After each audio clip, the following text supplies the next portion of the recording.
Well, good afternoon and welcome to Oestersund. Just picking up on the start now of the men's pursuit competition.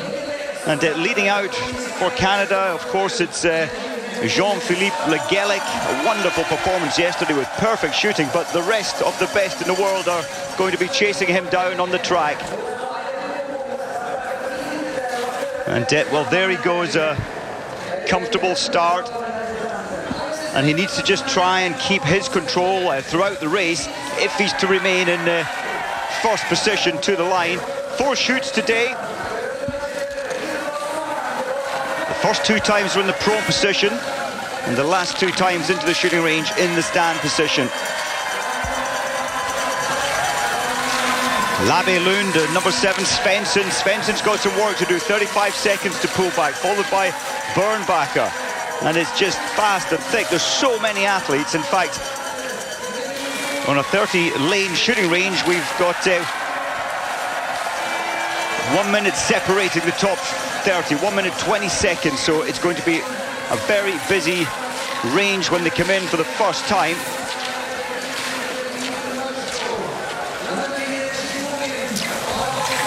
The 23 lining up, Anton Shipulin, disappointed after yesterday in the stand. He missed 3 in the stand. The wind played a huge part in yesterday's competition, allowing Le Guelec, and as he said, on a special day when the wind is difficult, that's when you've got to be at your best, and he put it together so well.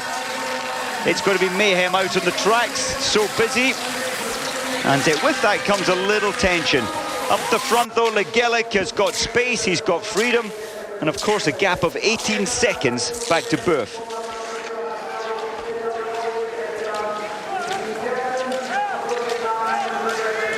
Well, the secret in this competition is to try and remain relaxed, but you're trying to close the gap on the athlete ahead of you, so at all times you're aware of where you place in this one.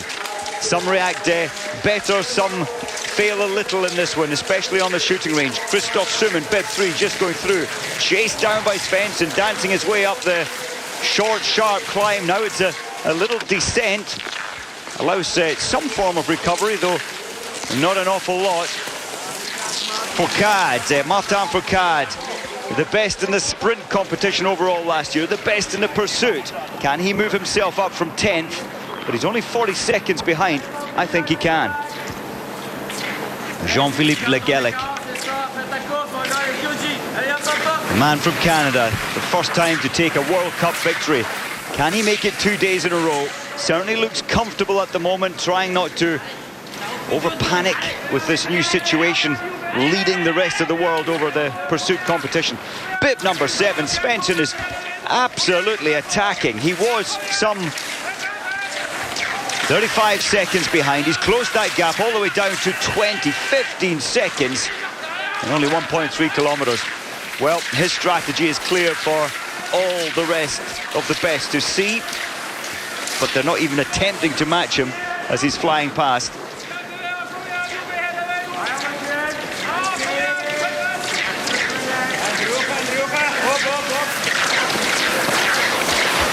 Well, further back down, the best of the Swedes actually yesterday. Bjorn Ferry, bib 16, he's just gone through, and Ferry 46 seconds behind. He's pulled back 4 seconds on the lead, that is, but losing time on Svensson's fastest pace on the track so far. Good chance to see the tracks which they've been going around now for the last 3 competitions, first of which started Wednesday. There's nothing really majorly difficult in these twists and turns. You are dropping off this one at about 45 kilometers an hour at the fastest segment, but at all times it doesn't allow full rest and recovery, because you have to be balancing on these tight bends, working your way out of them, working your way into them. Le Guelec, I think, keeping it within his comfort zone. He's trying not to panic. He's fully aware, with the likes of Svensson, Fourcade, and of course Boeuf there, just being caught now by the chasing Svensson. Boeuf, for me, looks a little tense, just working hard to try and hold the second place into the range. Svensson's got it down to 14 seconds, 14.9, and that's from a start time of 35 behind the lead time. Now, it's very important. You can see the track from here on in. It's a descent, so you can get some recovery here. We climb up again in the fast spin left down into the flat area of the stadium. And at some point, you've got to try and reduce your pulse rate. Get your breathing under control to build the position for the first of the prone shoots.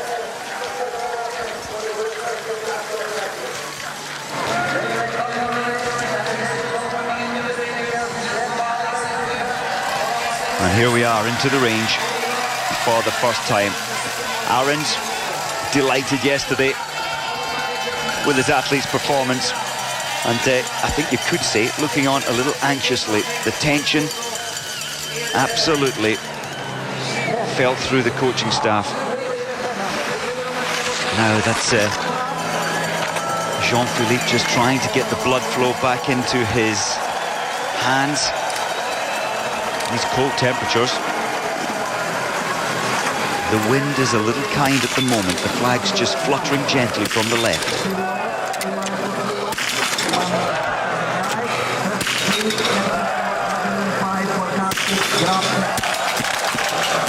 Well, you just can't wish for a better start than the perfect 5 out of 5. The Canadian Legelic putting it together so perfectly. Svensson chasing him down. Burf came in maybe just a little over his comfort zone. He's missed one. Labe Lund has missed 3. That's a major setback. Martin Fourcade taking his time. He did tell us that he's improved on his speed of releasing the first shot. I haven't seen any evidence. He's been careful, slipping off the mat. Oh, so cold, the mats have iced over here.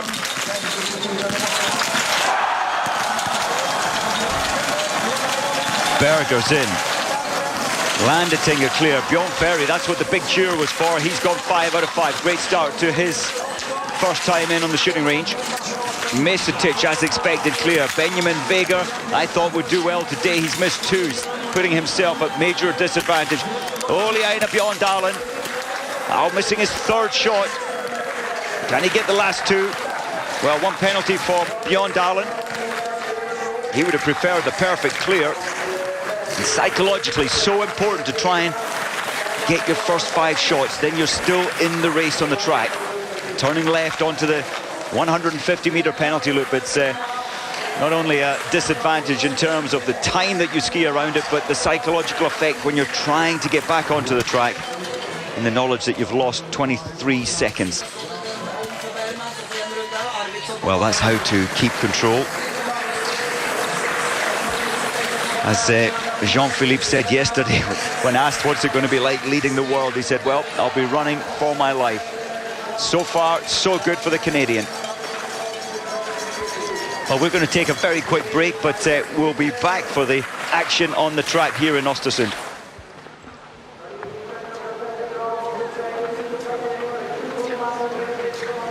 Welcome back to Oestersund. We've just been through the first of the 4 shooting bouts and back on the track, coming up to 3.8 kilometers. Legelic still leading for Canada, but being closed down, well, very quickly on the track by Svensson. Svensson left the shooting range 12.4 seconds behind. He's closed that down by 10 seconds. Suman staying in there with them. Ushtegov, very good performance from Ushtegov, 11th up to 4th. And as expected, Martin Fourcade just don't think he's gone on to his full turbo drive yet. There's plenty of distance left in this race to up his pace, I'm quite sure. Well, I can just tell you that from the best 30 leaving the first shoot, only 4 have missed the targets. 3 of those only missed 1, including Ole Einar Bjørndalen. And Labe Lund has gone and missed 3. So bib number 5 is down in 30th position. He started 5th, now in 30th. And that's what happens when you have to go around the penalty loop. Well, a definite lead pack developing here, and do you just get the impression that Svensson isn't going to rest in behind Jean-Philippe for too long? He'll want to get past, he'll want to set himself, he'll want to try and hurt the rest of the field in terms of their pace, their breathing and their pulse rate coming into the range on the second time. Remember, it's a prone shoot, a lying down position shoot, second time in, and then the standing for the last 10 shots.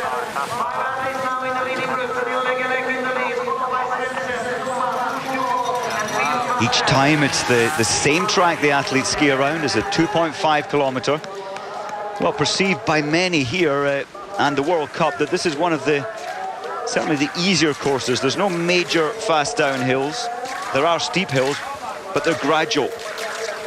And it is a course where so many can pack so tight. For example, the top 60 only from the sprint race yesterday can take part today.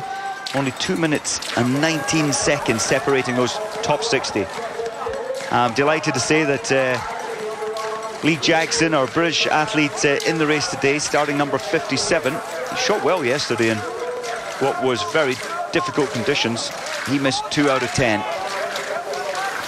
Just try and get a placing on some other athletes after the first shoot. Well, Langetinger, I mentioned, started 22nd. He's moved up into 14th position.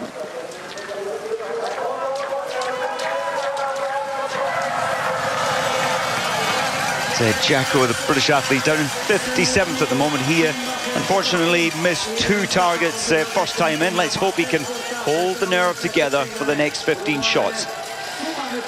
So back to the front. Looks to me like Christoph Suman, a bit restless in 3rd place. He's moved up to the front.